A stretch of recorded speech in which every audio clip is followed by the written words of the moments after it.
The autumn of 1778 brought an early cold to the Maine frontier, a biting chill that seemed to seep through even the thickest wool and settle into the bones of every man, woman, and child in the settlement of Thornridge. The war with Britain still raged to the south, but here, in this corner of the wilderness, the real battle was against the land itself, against the forest that pressed in from all sides, dark and impenetrable, holding secrets that predated any European footfall by centuries. Samuel Brewster stood at the edge of the clearing, his breath forming clouds in the morning air as he surveyed the work ahead. He was a man of 43 years, weathered by a life of constant struggle, his face lined deep with the kind of exhaustion that came from never having enough. Never enough land, never enough harvest, never enough peace. Behind him, 7 other men from the settlement waited with axes and saws, their faces reflecting the same desperate determination that had driven them to this decision. "We push another 100 yards today," Samuel announced, his voice carrying the authority of a man who'd been elected to lead this expansion effort. "The soil's good here. We'll have corn planted by spring if we clear enough ground before the snow comes." Thomas Whitmore, younger by a decade, adjusted his grip on his axe. "My Anne says we're pushing too far. Says the Wabanaki warned her father about this section of forest when he first arrived." Samuel's jaw tightened. "The Wabanaki don't dictate where we can farm our own land, Thomas. We bought this tract fair and square. What grows here is ours by right and by law." The words sounded confident, but Samuel felt the weight of something he couldn't name pressing against his chest as he looked into the forest. The trees here were different, older, their trunks massive and gnarled, their branches forming a canopy so dense that even now, with half the leaves fallen, the ground beneath remained in perpetual twilight. They worked through the morning, the rhythm of axes biting into wood, providing a steady soundtrack to their labor. By midday, they'd made decent progress when Jacob Miller's axe struck something that wasn't wood. The sound was different, a hollow thunk that rang out with unexpected clarity. Jacob stepped back and began clearing away the undergrowth. What emerged made every man stop working. It was a totem carved from a single piece of dark wood that seemed to absorb rather than reflect light. Standing perhaps 6 feet tall, it had been placed in a small clearing within the trees, surrounded by stones arranged in a careful circle. The carving was extraordinary, not crude or primitive, but executed with a precision that spoke of master craftsmanship. The figures depicted were layered one atop another, a bear with knowing eyes, an eagle with wings spread in protection, a wolf in mid-howl, and at the base, human forms with hands raised in what might have been supplication or warning. "Christ Almighty!" breathed Thomas, moving closer despite the instinct that told him to step away. "How long's this been here?" Samuel circled the totem slowly, his earlier determination wavering. The wood showed no signs of rot despite what must have been decades, perhaps centuries of exposure. The detail work was extraordinary, individual feathers visible on the eagle, the texture of fur suggested in the bear, expressions on the human faces that managed to convey emotion. Around the base, symbols he couldn't read had been carved in a continuous band. "We should leave it," said William Porter, the oldest among them at 56. "This is a sacred place. Anyone can see that." Samuel felt the truth of those words, felt it in the heaviness of the air and the way the forest seemed to watch them. But he also felt the desperation of another winter approaching with too little food stored, felt the weight of his wife Mary's worried looks, felt the responsibility of feeding not just his family, but the entire settlement. "It's just wood," he said finally, though the words felt false. "Carved wood. We'll move it to the edge of the clearing, out of respect. But we're not stopping this work because of superstition." The men exchanged glances, none quite willing to be the first to touch it. Finally, Samuel stepped forward himself, placing his hands on the smooth wood. The surface was cool beneath his palms, almost cold, and for a moment he thought he felt something pulse beneath the surface, a vibration so faint it might have been his imagination. "Help me," he commanded, and slowly, reluctantly, 3 other men joined him. The totem was heavier than it looked, its base sunk deep into the earth. They had to dig around it, severing roots that seemed to grip it like fingers before they could finally rock it free. As it came loose, Samuel could have sworn he heard something, a sound like wind through branches, though the air was completely still, a whisper in a language he didn't understand but that somehow conveyed a single word he felt rather than heard. No. They carried it to the edge of the new clearing and set it upright again. The totem looked wrong here, out of place, like a word spoken in the middle of silence. Samuel stepped back, wiping sweat from his forehead despite the cold, and noticed that his hands were trembling. "There," he said, forcing conviction into his voice. "Out of the way, but still standing.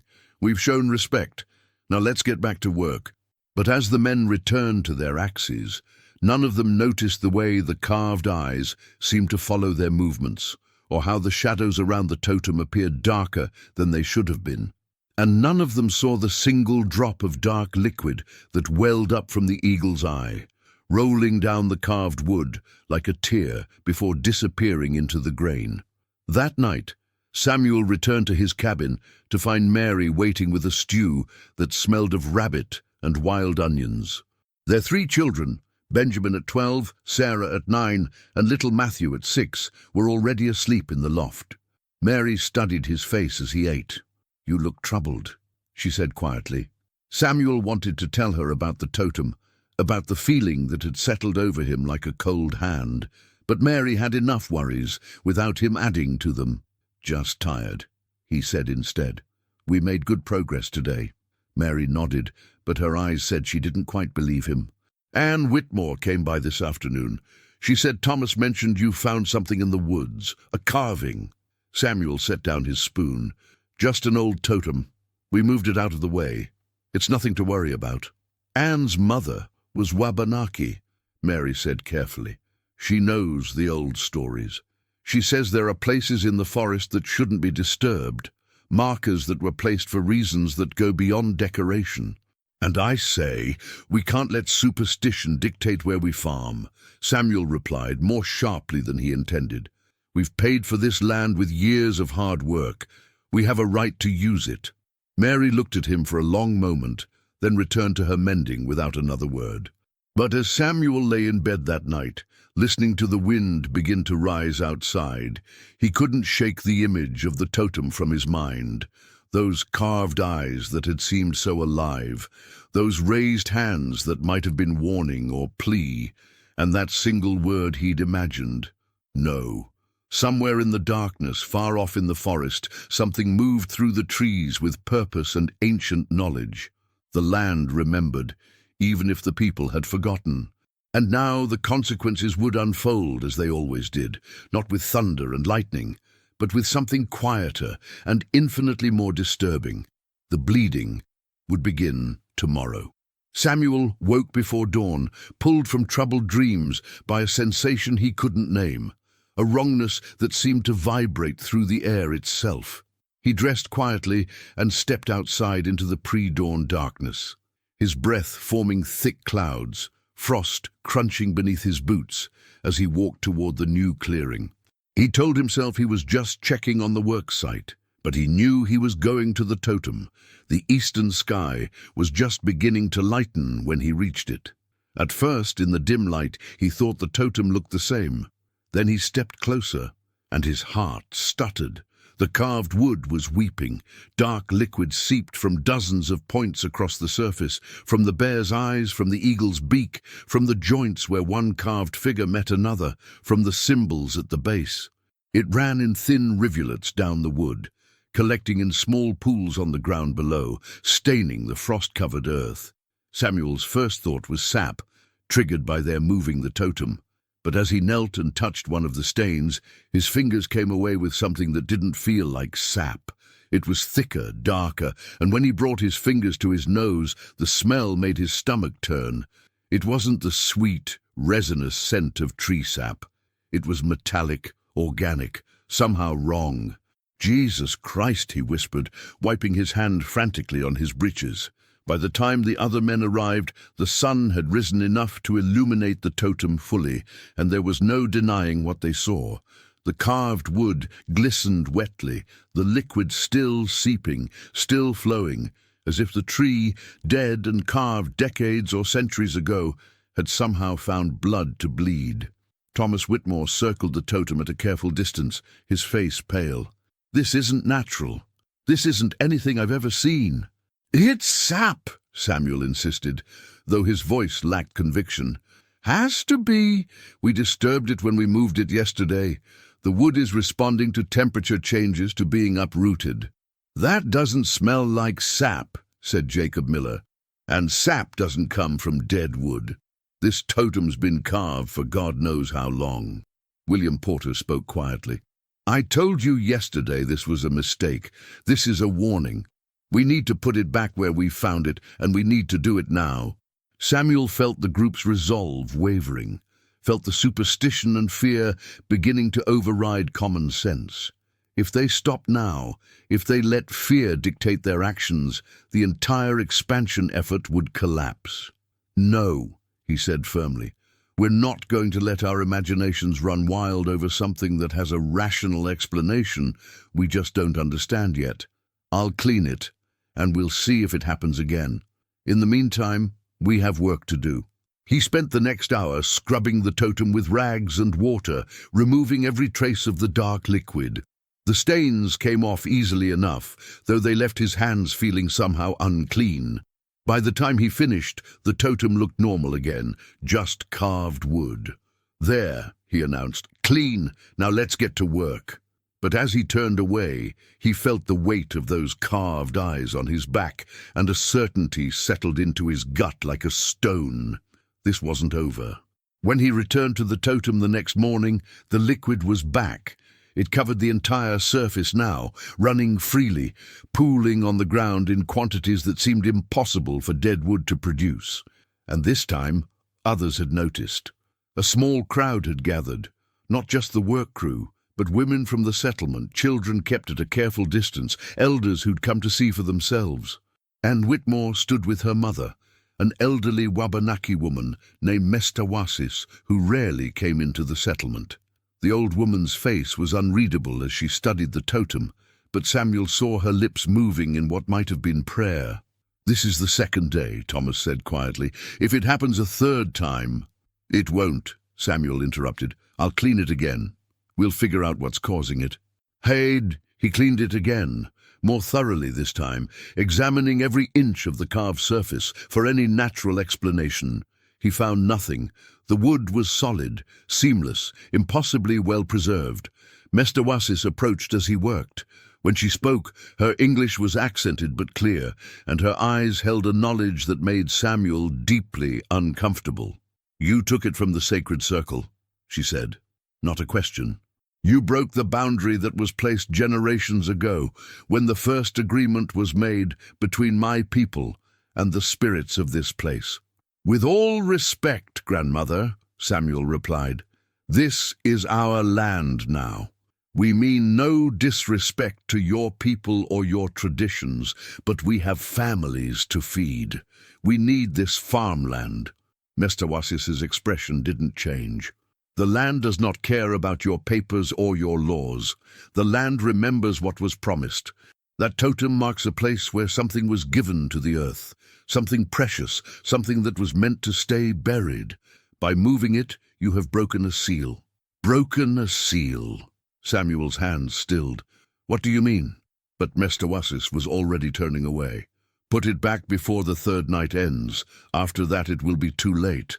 What was given will take itself back, and none of your science or your reason will save you." That evening, Samuel called a meeting in the settlement's common house. Nearly every adult in Thornridge attended, cramming into the space until the heat of their bodies fogged the small windows. Samuel stood before them, forcing confidence into his posture. "I know there's been talk about the totem. I know some of you are frightened, but I'm asking you to trust in reason. What we're seeing has an explanation, even if we haven't found it yet." "My wife's mother says it's a curse," called out someone from the back. "Says we've angered spirits." "There are no spirits," Samuel said firmly, though the words felt hollow. "There's only natural law. If the totem is producing some kind of discharge, there's a reason. We just need to—" "Then explain it," interrupted William Porter. "You've been a leader to us for 5 years, Samuel, and I've never doubted you. But I watched you clean that totem twice, and I watched it weep again, as if you'd done nothing. If you've got a natural explanation, I'm ready to hear it." Samuel looked around the room at faces that had once regarded him with respect and trust, now clouded with doubt. He opened his mouth to respond, but no words came. "One more day," he finally said. "Give me one more day. If it happens again tomorrow, if there's a third occurrence, then we'll discuss moving it back." The meeting broke up with no resolution, settlers filing out into the cold night in small groups. Mary touched his arm as they walked home, but said nothing. That night, sleep came fitfully, and his dreams were darker than before. He saw the forest as it had been centuries ago, saw Wabanaki people standing in a circle around a pit in the earth, lowering something wrapped in bark and hide into the ground with reverent care. Saw them carving the totem over many days. Saw them place it in the sacred circle as a guardian, a marker, a seal, and he heard words he shouldn't have understood, but somehow did. What is given to the earth is the earth's alone. He woke gasping, Mary's hand on his shoulder. "You were crying out," she said softly. Samuel touched his face and found it wet with sweat, or perhaps tears. "Just a dream," he whispered. But he knew it was more than that. The third dawn came cold and grey, with clouds hanging low.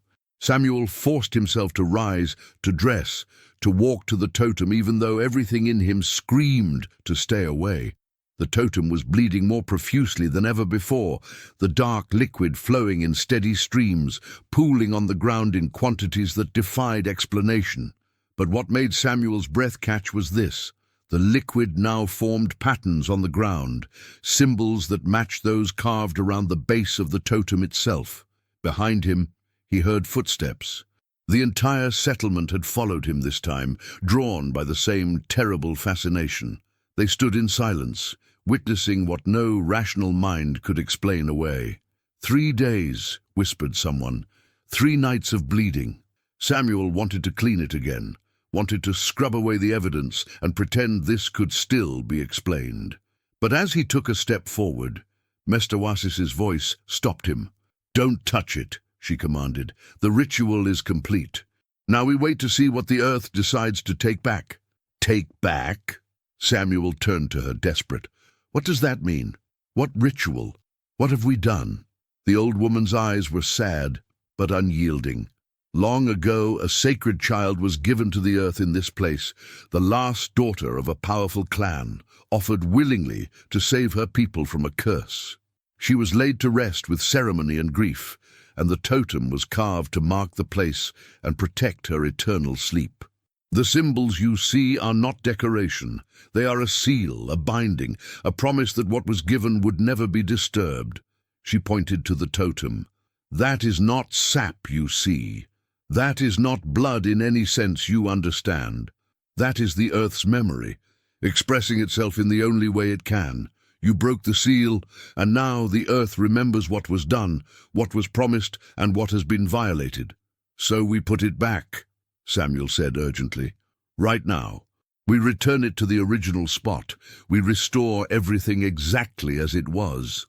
But even as he spoke, even as several men stepped forward ready to move the totem, a sound arose from the forest that made every person freeze. It was a howl, but not from any wolf Samuel had ever heard. It carried notes that were almost human, almost anguished, echoing through the trees. And then, between one moment and the next, the totem stopped bleeding. The liquid simply ceased flowing, the streams dying mid-course. The silence that followed was somehow worse than the bleeding had been. "It's done," Mestawasis said quietly. "The counting is complete. Now comes the claiming." That afternoon, Samuel organized a group to move the totem back to its original location. They worked in tense silence, restoring the sacred circle as best they could remember it. placing the stones in their original positions, setting the totem exactly where it had stood. When they finished, Samuel stood back and waited for some sign that they'd done the right thing. Nothing happened. The forest remained silent. The totem stood dry and still. That night, no one in Thornridge slept well. They lay in their beds and listened to the wind in the trees, to the creaking of cabin walls, to sounds that suddenly seemed full of meaning they couldn't interpret.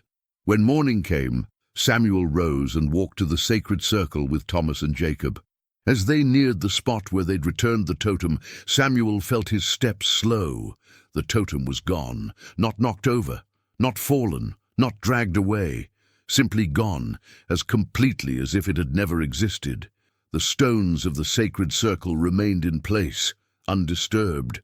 The ground showed no sign of digging or removal, but the totem itself had vanished.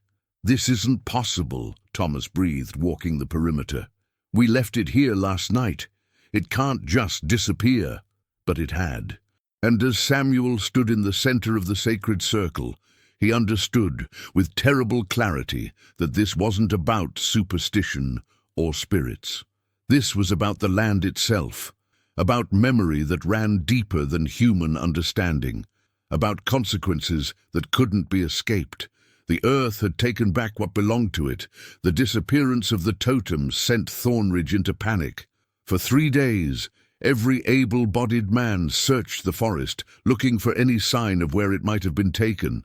They found nothing. No tracks, no disturbances, no evidence that any human hand had touched it. On the 4th day, something else happened. The forest went silent. It started gradually, but by midday, the absence of sound became impossible to ignore. No birds sang, no squirrels chattered, no wind moved through the branches. The silence was so complete, so absolute, that it seemed to press against the ears like physical weight. Samuel stood at the edge of the settlement, staring into the tree line, and felt the silence like a living thing watching him back. Beside him, William Porter spoke quietly. "In 56 years, I've never heard the woods go quiet like this. Even in the deepest winter, there's always some sound. But this," he trailed off, shaking his head, "this is the forest holding its breath." "Waiting," Samuel said. "It's waiting for something." That night, Mestawasis came to the settlement with her grandson Kihano. They gathered in the common house, and when the old woman spoke, her voice carried to every corner of the silent room. "You asked me what was given to the earth," she began, looking at Samuel. "I will tell you the story as it was told to me by my grandmother, who heard it from hers, going back 9 generations. She took a breath. "In the time before the first white men came, there was a clan of our people who lived in these forests. They were prosperous and numerous, but prosperity can breed carelessness, and carelessness can breed catastrophe. The clan's leader had a brother who was jealous. This brother went deep into the forest, to places that were forbidden, and made offerings to things that should never be bargained with, old things, hungry things. He asked for power to take his brother's place. What he got was a curse." The room had gone absolutely still. Mestawasis's eyes were distant now, seeing something further back, something held in memory and story. The curse manifested as sickness, but not like any sickness we knew. It didn't kill quickly or cleanly. Instead, it hollowed people out from the inside, leaving them walking and breathing, but somehow less than they had been, less alive, less present, as if something essential had been slowly devoured. It spread through the clan, affecting children first, then the elderly, then the strong. The brother who had made the bargain was unaffected, which was how the clan leader knew where the curse had come from. He confronted his brother, and in the fight that followed, the brother died. But his death didn't lift the curse. If anything, it grew stronger. The clan leader consulted with the wisest elders, with shamans from other tribes. Finally, an answer came. The curse could be ended, but only through a sacrifice of equal value. The brother had offered everything for power, ambition, family bonds, his own humanity. To counter that, someone would need to offer everything for love, willingly, completely. Mr. Wassis's voice dropped to barely above a whisper. The clan leader's youngest daughter, a girl of 16 winters, stepped forward. She said she would be the sacrifice. She loved her people enough to give up not just life but rest, peace, her very passage to the spirit world. She would go into the earth itself and remain there, a guardian against the curse, holding it in place through her willing presence for as long as the earth endured. They held the ceremony during 3 days of preparation. On the third night, they took her to a place deep in the forest, to ground that had never been touched by settlement. They dug deep, and she climbed down into the earth wearing her finest clothes, carrying nothing but her love for her people. As they covered her, she sang. They said her voice continued even as the earth covered her mouth, continued through the soil itself, until the moment they placed the final stone. And then silence. But the curse broke. The sickness left the surviving clan members. They were saved. For 9 days afterward, they carved the totem. Every family contributed, pouring their grief and gratitude into the wood, creating a marker that would tell future generations. Here, something precious was given. Here a sacrifice was made. Here lies one who loved enough to die awake and aware, giving herself not to death but to eternal watchfulness. And they placed it in a sacred circle with symbols of binding, promising that her rest would never be disturbed. Mr. Wassis's eyes refocused on the present. That is what you disturbed. That is the seal you broke. Not a grave exactly, but a living boundary between what should be and what should never be allowed to become. Samuel found his voice. But we put it back. We returned the totem. Doesn't that count for something? The old woman's expression was infinitely sad. You broke the seal. Once broken, it cannot be unmade by simply putting pieces back together. The girl who has been waiting and watching for 9 generations is now aware that her sacrifice has been forgotten, her rest disturbed, and the promises made over her body have been disregarded. So what happens now? Thomas asked. I don't know, Mr. Wassis admitted, and somehow her uncertainty was more frightening than any definite answer. This has never happened before. The boundary has always been respected. But you didn't just ignore it. You actively violated it, moved the marker, cleared the ground. I don't know what it means or what follows. She stood slowly, leaning on Quijano's arm. The totem took itself back, returned to where it belongs. But the totem was always just the marker. What matters is not the carved wood, but what it guarded. And now that the guardian has been awakened, now that she knows her watch has been made meaningless, we can only wait. After Mr. Wassis left, the meeting devolved into chaos. Accusations flew, plans were proposed and rejected. Samuel stood at the front of the room and let the accusations wash over him. He had led them into this. Whatever came next would be his responsibility. Mary found him afterward, standing alone in the cold night. She took his hand without speaking, and they walked together toward their cabin. I knew, Samuel finally said. When we first saw it, I knew it was wrong. I felt it. But I did it anyway because I thought I knew better. You made the best decision you could with what you knew, Mary replied, but there was no conviction in her words. No, Samuel shook his head. I made the decision I wanted to make, and I ignored everything that told me it was wrong, and now I don't know how to protect anyone from what I've brought down on us.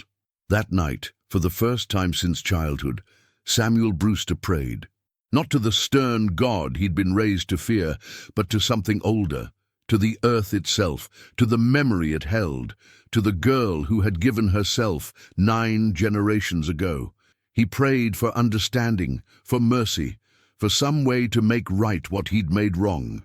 The forest remained silent, offering no answer. But in the sacred circle, deep in the woods, something stirred.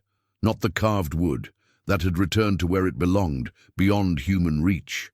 But something else, something that had been waiting and watching, something that had finally been given permission to move again. The earth was remembering. 5 more days passed, and Thornridge existed in suspended dread, waiting for something terrible to happen while nothing occurred. The silence in the forest persisted, absolute and unnerving, but beyond that unnatural quiet, life continued with almost mocking normalcy. On the 6th day, after the Totem's disappearance, Jacob Miller's son didn't come home from checking his father's trapline. When darkness fell and the boy still hadn't returned, Jacob organized a search party.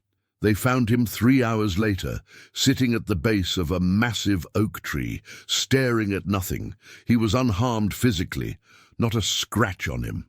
But when his father touched his shoulder, when Jacob called his name with relief and desperation, the boy didn't respond. His eyes remained fixed on something only he could see, his body rigid, his breathing shallow. They carried him back, and Jacob's wife tried everything. Warm broth, blankets, desperate entreaties, prayer. The boy remained exactly as they'd found him, neither awake nor asleep, not unconscious but not present either. "It's like he's been hollowed out," Mary whispered to Samuel that night. "Like something reached inside and took away whatever makes him himself." Samuel felt his blood turn to ice. Hollowed out. That was how Mr. Wasis had described the curse, a sickness that left people walking and breathing, but somehow less than they had been. The next morning, 2 more people were found in the same condition. Old Peter Thompson was discovered by his granddaughter sitting in his doorway, eyes open but unseeing, and Sarah Winthrop was found by her husband standing in their garden, motionless and unreachable. Panic spread in earnest. Families barricaded themselves in their homes, refusing to let anyone go outside alone. The settlement that had always worked together began to fracture as fear overrode community bonds. Samuel called another meeting. They came reluctantly, fearfully, gathering in the common house with expressions that ranged from terror to accusatory anger. "This is what the curse does," he told them. Mr. Wasis described it. The brothers' bargain brought a sickness that hollowed people out. And that curse was stopped by a girl who gave herself to the earth, who became a guardian, holding it in place. But we broke that seal. And now the curse is loose again, finished William Porter, because the guardian can't hold it anymore, or won't, or because her sacrifice has been made meaningless. "So what do we do?" demanded Jacob Miller. "How do I get my son back?" Samuel had been thinking about nothing else for days. "We need to speak to Mr. Wasis again. She's the only one who might know if there's any way to restore the seal, to make amends." They found the old woman at the edge of the Wabanaki winter camp. She opened her eyes when they arrived, and Samuel saw that she'd been expecting them. "It started, hasn't it?" she asked. "The hollowing." 3 people so far," Samuel told her. "Can they be brought back? Is there anything we can do?" Mr. Wasis was quiet for a long moment. "The curse feeds on presence, on the quality that makes a person themselves. Once it has taken that, I don't know if it can be returned." "But the curse can be stopped," Thomas pressed. "The girl stopped it before. There must be a way to stop it again."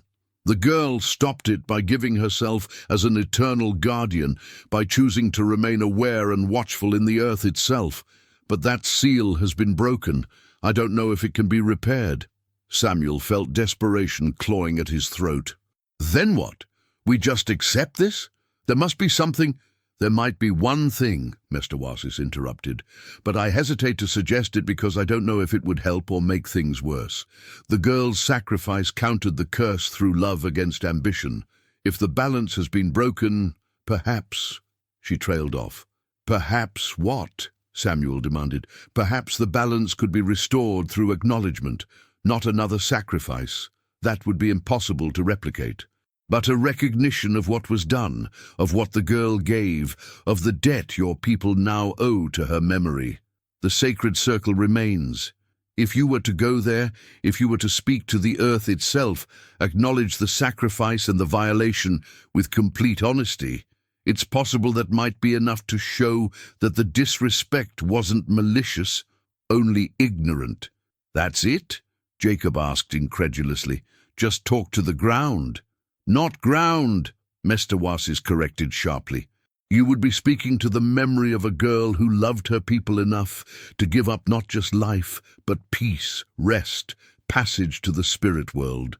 You would be acknowledging that her sacrifice matters, that her vigil has meaning. Whether that's enough, I cannot say, but it's the only thing I can think of that might help. That afternoon, Samuel walked alone into the silent forest, making his way to the sacred circle. He didn't ask anyone to accompany him. This was his responsibility. The circle looked exactly as they'd left it when they returned the totem, stones carefully arranged, ground undisturbed. But now, Samuel noticed details he'd missed before. How the trees around the circle were older than those elsewhere, how the quality of light seemed different, how the silence wasn't absence but presence. He knelt in the center of the circle, placing his palms flat against the cold earth, and tried to find words adequate to what he needed to express. "I don't know if you can hear me," he began. "I don't know if you're even present or aware, or if what I'm doing makes any sense. But I need to speak, and I hope you'll listen." He took a breath. "My name is Samuel Brewster. I'm the one who moved your marker, who violated this sacred ground. I did it because I was desperate and scared of winter, scared of failure, scared of not being able to provide for my family. But mostly, I did it because I thought I knew better. I thought that because I didn't understand your sacrifice, it didn't matter. I was wrong.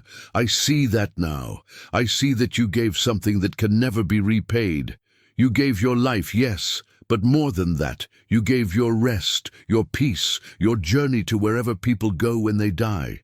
You stayed here in the earth, watching and guarding, holding back a curse that would have destroyed your people.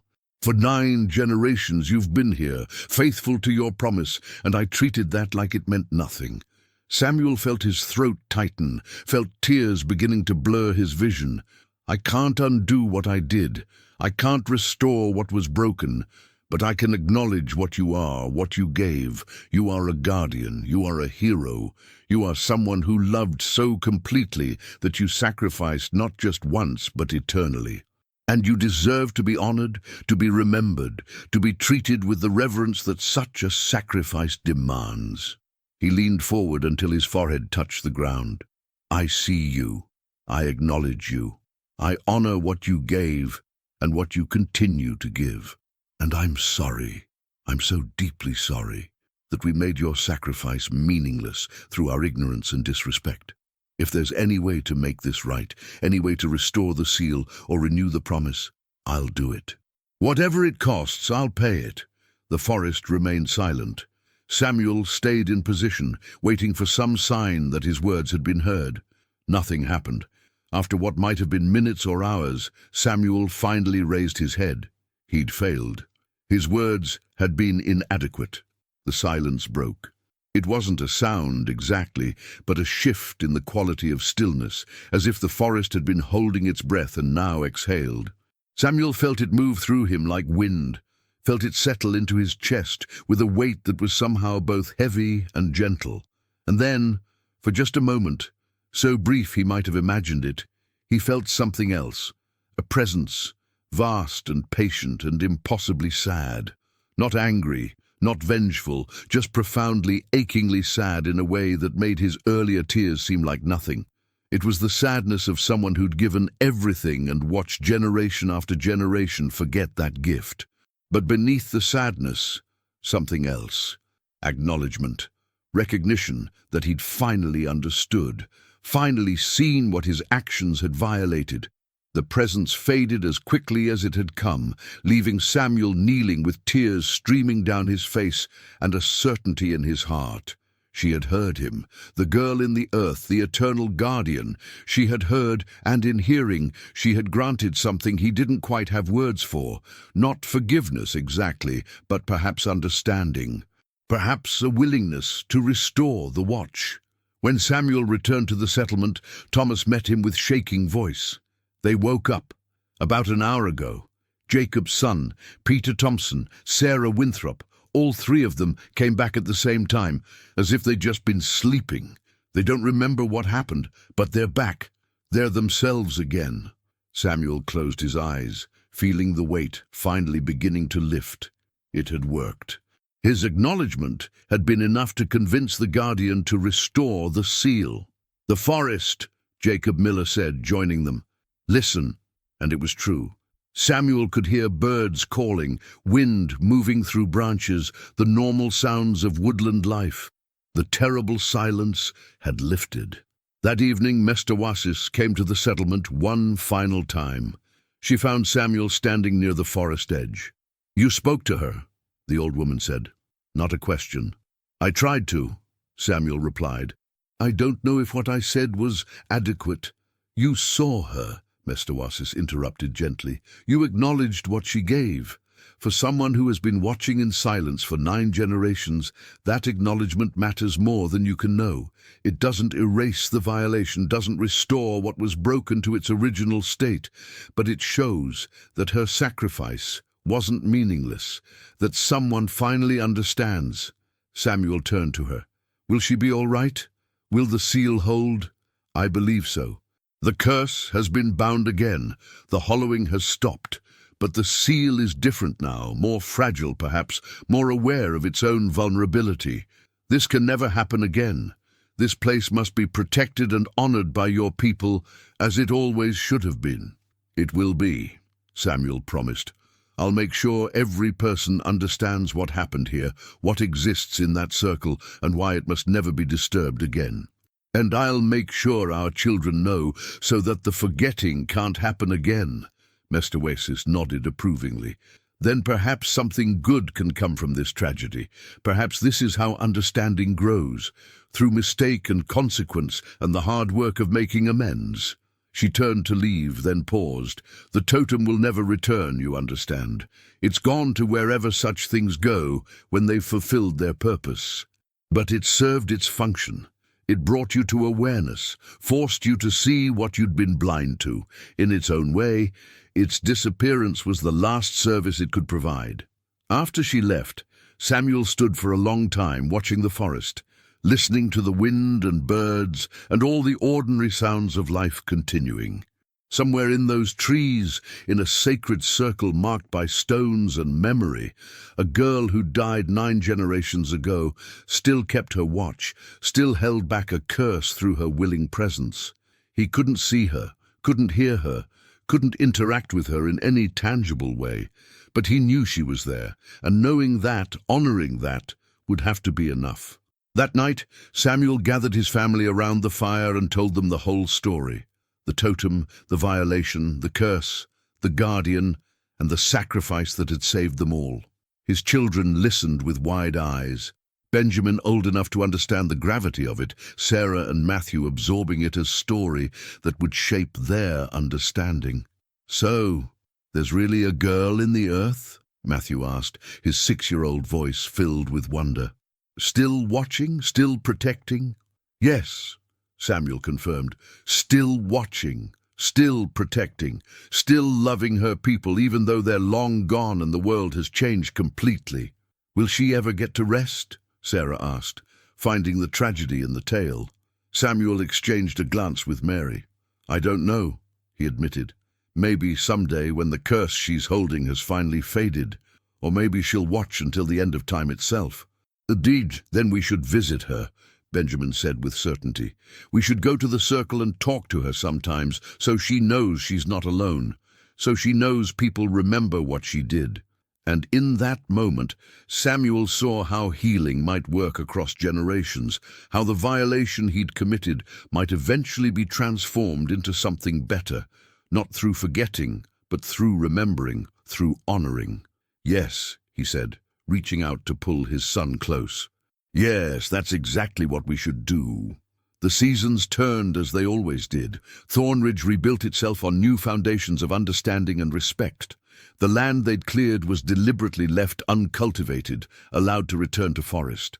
The circle of stones was maintained and protected, and people began to visit it, not with offerings or elaborate ceremony, but with simple acknowledgement, a moment of silence, a quiet word of thanks. The totem never returned. Whatever had reclaimed it kept it safe from any future violation, but its absence served as a reminder that some things, once broken, can never be fully restored. They can only be honored in their brokenness and used to build something better. Samuel Brewster lived another 32 years, dying at 75 with his children and grandchildren around him. His final words, spoken to Benjamin, were simple. Remember the guardian. Make sure everyone remembers. She's still there, still watching, still keeping faith with a promise made before any of us were born. We owe her everything, and the least we can do is never forget. And Thornridge never did forget. The story was passed down through generations, becoming part of the settlement's foundation, shaping how they related to the land. The sacred circle remained undisturbed, protected not just by superstition, but by genuine understanding. Deep in the earth, in darkness and silence and eternal watchfulness, the guardian kept her vigil. Whether she knew about Samuel's acknowledgement, about the visits to the circle, about the generations who honored her sacrifice, no one could say. But perhaps it didn't matter. Perhaps what mattered was simply that she was finally seen, finally honored, finally granted the dignity that her extraordinary love had always deserved. The land remembered. And in remembering, it forgave, not completely perhaps, but enough to continue, enough to allow life to flourish above ground while maintaining the eternal watch below. The bleeding had stopped, the totem had vanished, but the meaning remained. Carved not in wood, but in memory, lasting not for years or decades, but for as long as people chose to honor what one girl had given so long ago. Some questions never receive answers. The settlers never knew exactly why the totem bled, or where it went, or what mechanism allowed a curse to be held in check by a single sacrifice. They couldn't explain it with their science or their reason, but explanation wasn't the point. Understanding wasn't the goal. What mattered was that they'd learned the lesson the forest had been trying to teach them, that some things are sacred, not because we understand them, but because they deserve our respect regardless. That love can manifest in ways that transcend death and time, and that the land remembers everything, forgets nothing, and will always exact a price for promises broken. In the end, the mystery remained. The question of what exactly reclaimed what should never have been touched went unanswered, preserved in the realm of things beyond human comprehension. And perhaps that was fitting. Perhaps that was the final lesson, that not everything needs to be explained, categorized and controlled. Some things are meant to remain mysterious, to resist our attempts at rationalization, to remind us that the world is larger and stranger than any system of knowledge we construct. The totem that bled for 3 nights and then vanished had served its purpose, not to be understood, but to transform understanding itself. And in the sacred circle, the guardian kept her watch, unseen, unheard, but finally, after 9 generations of solitary vigilance, acknowledged and honored, and never again forgotten,